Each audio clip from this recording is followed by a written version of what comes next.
Break બાદ સ્વાગત આગળ વાત કરીએ તો રાજ્યમાં ગ્રામ પંચાયતોની ચૂંટણી માટે મતદાન શરૂ થયું 3541 ગ્રામ પંચાયતોમાં સામાન્ય ચૂંટણી યોજાઈ 353 જેટલા ગ્રામ પંચાયતોની પેટા ચૂંટણી 3656 સરપંચ અને 16224 સભ્યો માટે સામાન્ય ચૂંટણી 81 લાખ મતદારો મતાધિકારનો ઉપયોગ કરશે 10,479 મતદાન મથકો પર મતદાન થશે રાજ્યભરમાં 3,939 સંવેદનશીલ મતદાન કેન્દ્રો અને 336 જેટલા અતિ સંવેદનશીલ મતદાન મથકોનો સમાવેશ થશે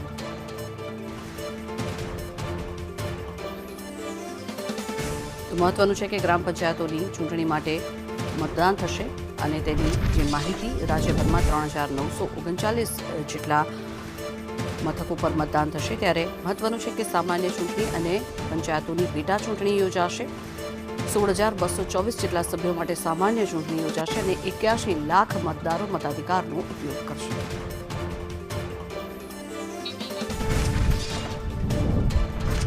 રાજકોટ જિલ્લામાં ગ્રામ પંચાયતની ચૂંટણી 64 ગ્રામ પંચાયતની ચૂંટણી માટે મતદાન 243 પંચાયતમાં પેટા ચૂંટણી માટે મતદાન અને સરપંચ પદ માટે 107 ઉમેદવાર મેદાનમાં છે સભ્યપદ માટે 588 ઉમેદવારો ચૂંટણીના મેદાનમાં ત્યારે 1.26 લાખ મતદારો ઉમેદવારોનું ભાવિ નક્કી કરશે જિલ્લામાં 25 બૂથ સંવેદનશીલ જાહેર કરવામાં આવ્યા છે વધુ માહિતી મેળવીએ સંવાદદાતા મયુર સોની આપણી સાથે જોડાયા છે મયુર જણાવશો ગ્રામ પંચાયતની ચૂંટણી યોજાવા જઈ રહી છે શું માહિતી તેને લઈને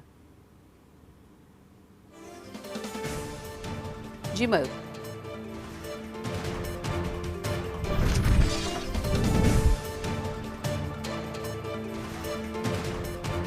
તો 25 જેટલા બૂથ જિલ્લામાં છે જે સંવેદનશીલ જાહેર કરાયા છે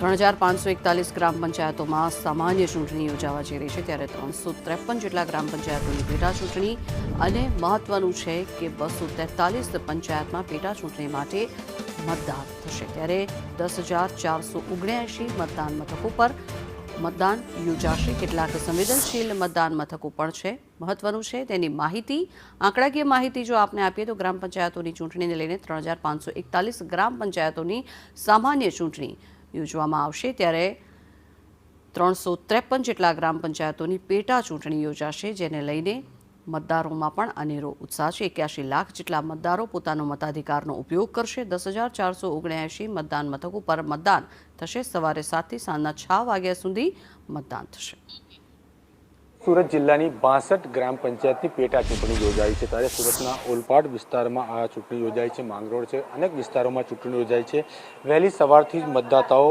મતદાન કરવા માટે આવી પહોંચ્યા છે જે દૃશ્યો જોઈ શકો છો પરંતુ ક્યાંક ને ક્યાંક વરસાદનો માહોલ વચ્ચે મતદાતાઓમાં ઘસારો ઓછો જોવા મળી રહ્યો છે ત્યારે કહી શકાય છે કે સુરત જિલ્લાની 75 ગ્રામ પંચાયતમાંથી 13 ગ્રામ પંચાયત બિનહરીફ થઈ છે આ 62 ગ્રામ પંચાયત ના સરપંચ અને ઉમેદવારો મેદાનમાં ઝંપલાયું છે તેવું હાલ જણાઈ આવે છે કહી શકાય છે કે 62 ગ્રામ સરપંચ માટે 148 ઉમેદવારો અને ગ્રામ પંચાયતના સભ્યો માટે 799 ઉમેદવારો અહીં જે છે ચૂંટણી યોજાય છે મતદાતાઓ ભારે ઉત્સાહભેર મતદાન કરી રહ્યા છે પ્રથમ વખત મતદાન કરવા માટે પણ એક દીકરી છે દીકરી બેટા પહેલી વખત મતદાન કર્યું છે શું કહે છે શું જોઈને મતદાન કર્યું તમે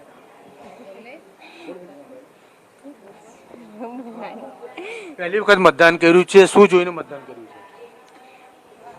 છે કે કેવો ઉત્સાહ છે તમે પહેલી વખત પોતાનું મતદાન કરી રહ્યા કઈ નહીં બસ સારું છે બધું ખૂબ આનંદ થયો છે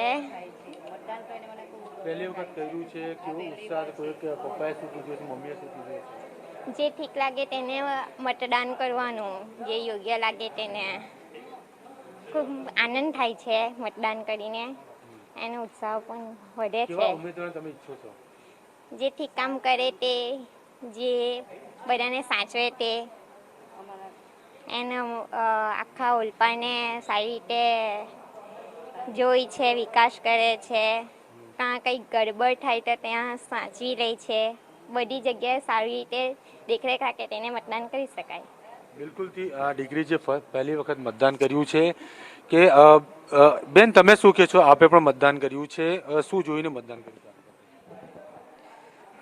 અમે મતદાન કર્યું છે એટલા માટે મતદાન કર્યું છે કે આપણા ઓલપાડ તાલુકામાં ગામનું સારી રીતે કામ થાય અને સારી રીતે જ્યાં જે વ્યવસ્થાની આપણે જરૂર હોય ત્યાં તરત આવીને પહોંચી જાય અને એનું કાર્યવાહી તરીકે કામ કરી શકે એવા મતદાન અમે યોજવા માગીએ છીએ. ખૂબ ખૂબ આભાર, ખૂબ ખૂબ અભિનંદન. બિલકુલથી મતદાતાઓ પણ પોતાનો જે ઉમેદવાર છે તેને જે પ્રકારે કામ કરતા હોય છે તેને લઈને તેઓ મતદાન કરી રહ્યા છે. ક્યાંક ને ક્યાંક કહી શકાય છે જ્યારે આજે મતદાનની પ્રક્રિયા ચાલી રહી છે ત્યારે વરસાદ પણ વરસી રહ્યો છે ત્યારે વરસાદને કારણે મતદાતાઓનો ઘસારો ક્યાંક ને ક્યાંક ઓછો લાગતો હોય તેવું હાલ જણાય આવે છે. પરંતુ ક્યાંક ને ક્યાંક મતદાતાઓ પણ ધીરે ધીરે વરસાદની વચ્ચે પણ મતદાન કરવા માટે આવી રહ્યા છે કે એટલે કે કહી શકાય છે કે વરસાદ હોય કે ઠંડી હોય કે ગરમી હોય મતદાન કરવું ખૂબ જ જરૂરી છે. એટલે કે વરસાદની વચ્ચે પણ મતદાતાઓમાં ભારે ઉત્સાહ પણ જોવાઈ રહ્યો છે. એટલે મતદાન કરવા માટે નાના હોય કે મોટા તમામ જે લોકો છે 18 વર્ષની ઉંમરના તમામ લોકો મતદાન કરવા માટે આવી પહોંચ્યા છે. બેલેટ પેપરથી મતદાન થઈ રહ્યું છે અને કહી શકાય છે કે ઉમેદવાર જે પોતાનું મતદાન જે છે મતદાન કરીને આવી રહ્યા છે. એટલે જે મતદાન કરવું ખૂબ જ જરૂરી છે. તમામ લોકો ધીરે ધીરે આવી રહ્યા છે. વરસાદની વચ્ચે પણ મતદાતાઓ જે છે મતદાન કરવા માટે આવી રહ્યા છે. ક્યાંક ને ક્યાંક વરસાદને કારણે મતદાતાઓમાં પણ ઘસારો ઓછો હોય તેવું હાલ લાગી રહ્યું છે. પરંતુ ધીરે ધીરે ઘસારો વધશે તેવું હાલ લાગી રહ્યું છે. કેમેરામેન અજીત પટેલ સાથે જયેન્દ્ર પાંડે, સંદેશ ન્યૂઝ, સુરત.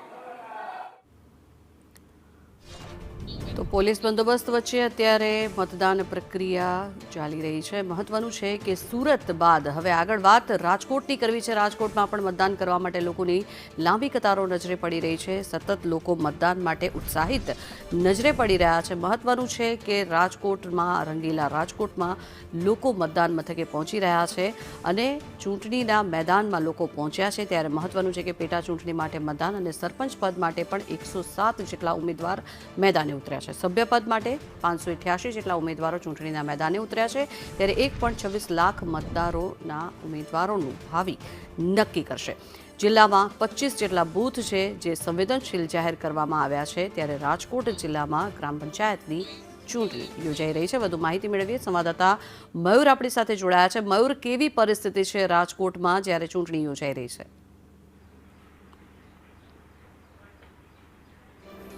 જગતના વહેલી સવારના 7 વાગ્યાથી ગામડાના લોકો છે મતદાન કરવા માટે અહીંયા ઉમટી પડ્યા છે. અત્યારે હું વેજા ગામના મતદાન કેન્દ્રની અંદર છું ને વહેલી સંખ્યાની અંદર, મોટી સંખ્યાની અંદર બહેનો છે વહેલી સવારના આવ્યા છે. મોટા પ્રમાણની અંદર મહિલા મતદારો છે પોતાના ઘરનું કામ પતાવીને અહીંયા મતદાન કેન્દ્ર સુધી આવ્યા છે. એટલું જ નહીં પરંતુ ગામના જે પુરુષો છે એ પણ મોટા પ્રમાણની અંદર મતદાન કરવા માટે આવ્યા છે. શાંતિપૂર્ણ માહોલની અંદર મતદાન થાય તે માટેની તમામ વ્યવસ્થા છે તંત્ર દ્વારા કરવામાં આવી છે. અલગ અલગ 26 જેટલા જે કેન્દ્રો છે એ સંવેદનશીલ માનવામાં આવી રહ્યા છે. ત્યાં ચુસ્ત પોલીસ બંદોબસ્ત છે એ ગોઠવી દેવામાં આવ્યો છે. સાથે 1000 કરતાં વધુ પોલિંગ સ્ટાફ અને પોલીસનો જે બંદોબસ્ત છે એ પણ રાખવામાં આવ્યો છે. રાજકોટ તાલુકા, રાજકોટ જિલ્લાની અલગ અલગ તાલુકા પંચાયત હસ્તક આવતી ગ્રામ પંચાયતો છે તેની અંદર આ ચૂંટણી યોજાઈ રહી છે. સામાન્ય ચૂંટણી અને ખાસ કિસ્સાની અંદર જે પેટા ચૂંટણી યોજવામાં આવી રહી છે તેની અંદર પણ શાંતિપૂર્ણ પ્રમાણની અંદર મતદાન થાય એ માટેની વ્યવસ્થા છે તે તંત્ર દ્વારા કરવામાં આવી છે.